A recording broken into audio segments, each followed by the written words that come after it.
I don't know why I torture myself by doing this way. But this is what God is telling me to do.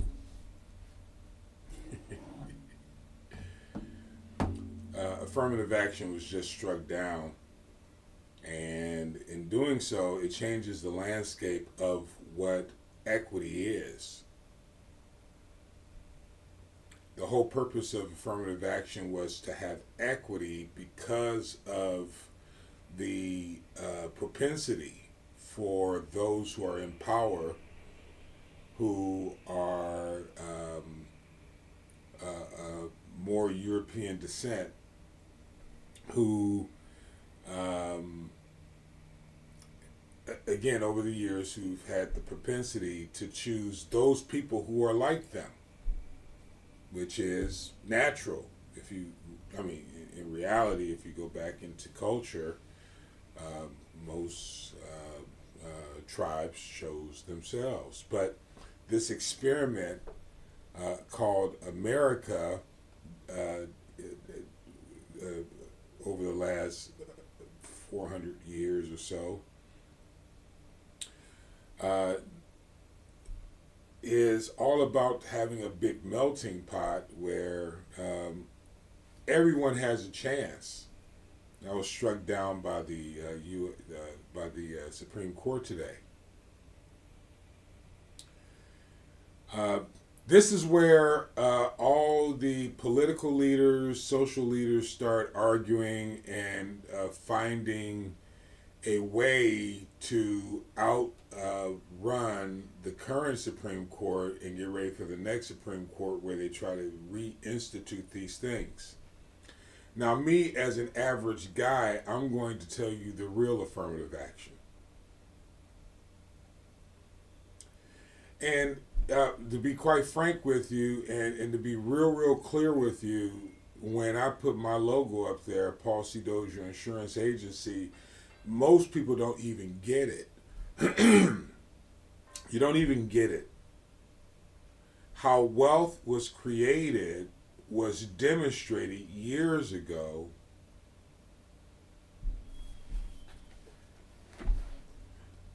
with wonderful examples of people that have been taken out of our school system who should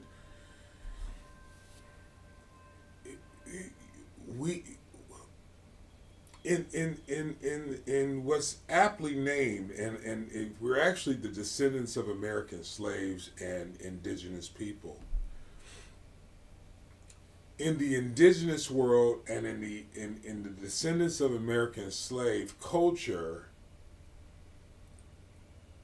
up until very recently, I believe, the responsibility for educating people on history was on the culture itself. Real affirmative action is the culture, each culture, teaching each culture about themselves and fighting for the ability to have that freedom of taking responsibility. That's how you got your Tuskegee Institute. So, iPad. So I was kind of curious, and I just recently listened to a book on Booker T. Washington. I've read about him before, but as you get a little bit older, you know, because I haven't read 8, 9 books on him. I've read books on Marcus Garvey. And unfortunately, I have to say this, I don't think our children are as familiar with what it takes to have an educated community, or even the value of an educated community. When you're uneducated, you're insecure. I know I was uneducated and insecure in my 20s, in my 30s. Then I met a man named Jesus. You've heard that video before. And another man named Paul. And I studied a little book called the Bible, read it a few times, if not more, studied it from front to cover. It's amazing what it does for your confidence level. It really is. And then I began to read more. That responsibility is our community's responsibility. The challenge is that we have to learn to lend credibility to our community, and our community needs to understand the value of education and understand once we get to a particular age, we're the ones who are responsible. Like it, love it, leave it. If my daughter and my sons are going to be educated, as hard as it is, I'd be quite frank with you because I have to argue with them. Now don't get it twisted. My daughter has her degree. She has a bachelor's degree. But the fight, Dad was with her all the way. That's my responsibility. Affirmative action. That's real affirmative action. Making our kids aware of what we could be considered nowadays alternative education. It is not found in our colleges unless you have a robust, what they call African American history class,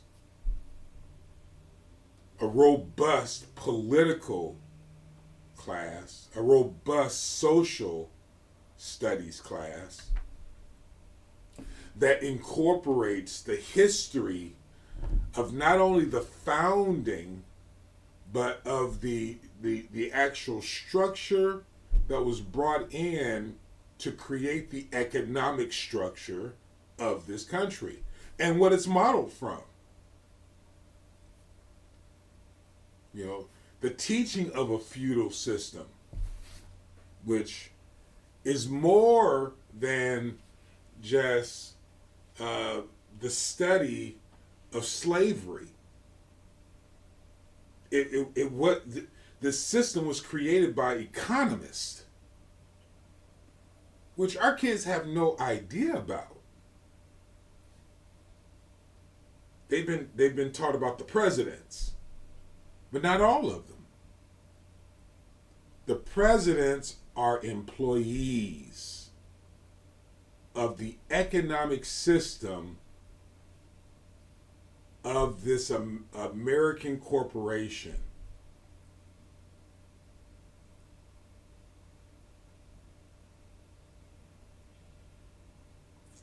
The funding of this corporation is discussed. The tactics of creating treaties that were broken isn't discussed. A lot of things weren't discussed. The real affirmative action is taking things like this seriously. And then, like the Bible says, study to show yourself approved. So in other words, don't believe me, but go and do the research. You're in school. You can call it what you want, but this is all of our responsibility. The financial system is based on insurance and securities and real estate. Assets are created with real estate, insurance, and securities. Why aren't we teaching our children it? They now call it bank on whole life. That's the new buzzword, bank on whole life. The kids are learning this on their own because they're getting involved with marketing companies that are teaching them these strategies. We should be teaching these strategies within our communities because the language changes every generation or so, sometimes a couple of times within the generation. So now we call it bank on whole life. We used to call it endowment funding, which does a lot of things. There are so many real affirmative action steps that we could be taking within our own community. John Hope Bryant is doing a great job with Operation Hope. He has 183 locations last time I checked. Who's familiar with him? He does give classes, but the classes aren't history classes. He's now starting to talk more about it.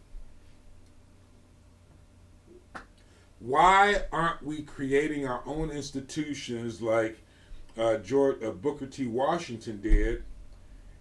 And he hired a man. You might have heard of him, George Washington Carver.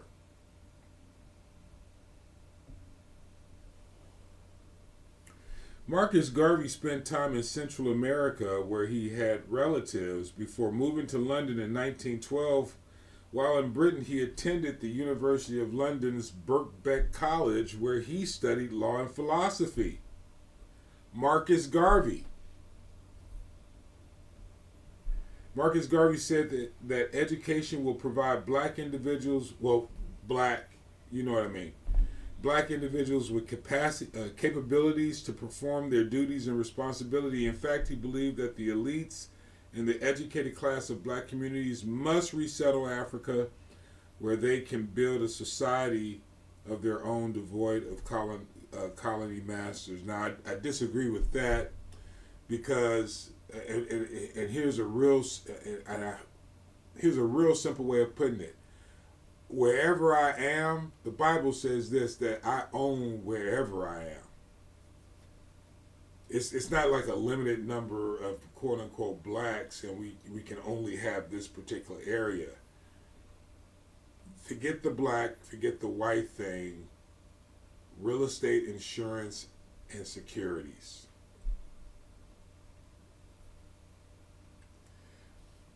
You take ownership of where you are. That's real affirmative action. Your own education. And I don't know if I can stress any clearer Dr. Francis Cress Welsing, the ISIS papers, the importance of studying societal norms, strike that, societal structure, being experts at politics, experts of war, experts of education, experts of religion, what they call religion. That's, in other words, that's studying more than just Christianity, the history of Christianity. That's studying Ma'at. That's studying the negative confessions, the history of the Mosaic laws. Where'd it come from? What regions, territories? Who was involved in the decimation of the African Gold Coast? Who changed the name of that territory to Africa? That's the real affirmative action. Once you understand your culture, and this is what I love about the Jewish community, the confidence of those kids when they're coming out of the study of the Torah and the history of their families is absolutely outstanding. And they don't feel insecure when they're coming up studying their culture, whether you agree with it or don't agree with it. I remember talking to someone a while back ago, and I was listening to Jay-Z.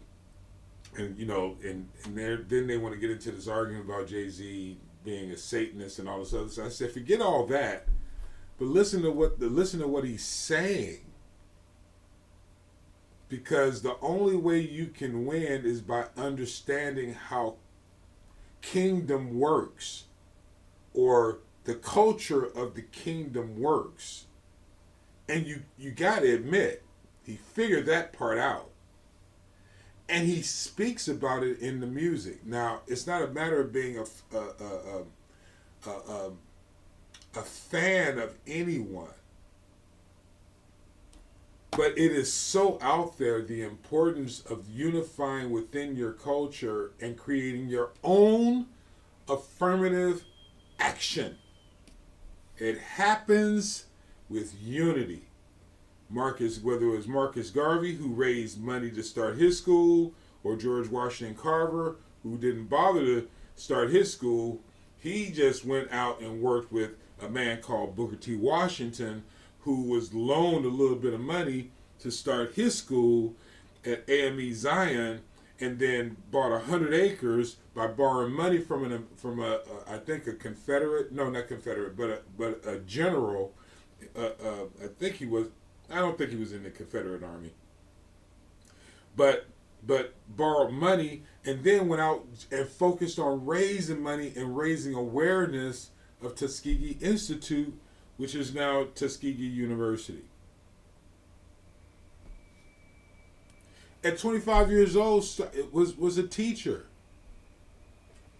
Education is key. Real estate ownership is a key. 100-acre plantation. And insurance is a key.